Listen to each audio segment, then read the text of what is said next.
Hello, my friends. I've taken some time to reflect on the nature of how things have been transpiring publicly on my YouTube page for the last couple of days, and I have been wasting my time. But we are going to move forward, continue, and put out some content that has some meaning to it. I've had a lot of thoughts lately about how the universe actually works, about how our planet is and what its function is, what our function is. In regards to that, and if there is a final outcome for us specifically, what comes next, if there is anything at all, or if we are part of a system that reaches a certain state and then is put together and becomes part of a larger system, like when you set a compost pile off to the side and get it ready for next year when you're going to be planting. So while it's doing all of its stuff there independently, there's a whole world going on inside of it. There's one end result, and sometimes it's ready when you are, and sometimes it's not. Anyways, that was my thought process. But here we go. I wrote a little story about how things could go. So without further ado, here is a small story about how the universe might actually work. I didn't come to this idea in a lab or a temple. It started on a couch. A quiet room, a tired body, a cat pressed into my side like gravity had finally found something useful to do. That was my boy Flat Top. I've been staring at the same question for weeks. If everything that will ever happen has already contained in the structure of reality, then what is all of this motion for? Why bother with the long road through time? Why not just be finished? And the strange thing is, the answer didn't arrive from space. It came from dirt, from compost, from the way dead leaves, food scraps, heat, bacteria, and rot don't cancel each other out. They cooperate. Not intentionally, not kindly, not intelligently, but functionally. Nothing in a compost pile knows what a garden is.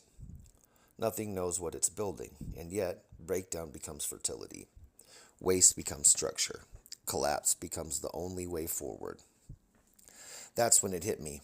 What if the universe isn't being observed? What if it's being processed? Not judged, not evaluated, not guided toward a moral outcome, just transforming. When we say a star dies, what we really mean is that it finishes one role and unlocks another. The carbon in your cells, the iron in your blood, and the calcium in your teeth, those are not products of gentle creation. They're leftovers from explosions, from collapse, from pressure so extreme that entire new structure becomes unavoidable. At that scale, destruction isn't failure, it's chemistry, it's recycling, it's metabolism. Now stretch that logic out. Not just stars, whole galaxies. Some burn bright with new formation. Some go quiet for billions of years. We call them dead because they stop doing the one thing that we measure. But they still bend space. They still direct motion. They still rearrange where matter can go next. And they still shape what will later be allowed to form. From inside a compost pile, a cold log looks finished too. Until the fungus arrives. That's when the idea finally settles in. Maybe purpose doesn't live in a mind. Maybe it lives in structure. Maybe what we keep calling intention is actually just what large systems look at when they're working. Not good, not evil, not meaningful in the way stories are meaningful, but functional, transformative, relentless.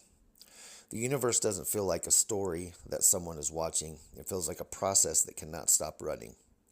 And once you see it that way, something uncomfortable follows. Pain stops being an exception. Loss stops being a glitch. Breakdown stops being a moral failure. It becomes input. That doesn't make it gentle. It makes it honest.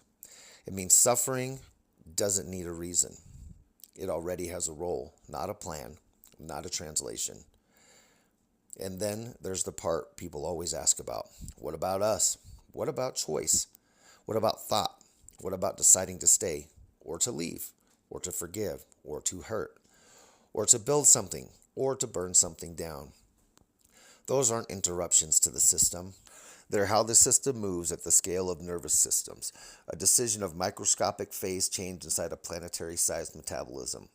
You don't float above the machinery, you are one of its gears, just made of memory and fear and language instead of gravity and plasma. And weirdly, that doesn't make life smaller, it just makes it heavier.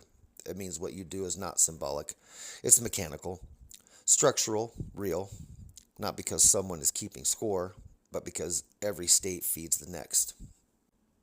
Then there's Flat Top. He's warm, heavy, perfect, unconcerned with galaxies. He doesn't represent anything. He isn't a lesson. He isn't a symbol, except to me. He's just a small mammal choosing the most efficient heat source in the room.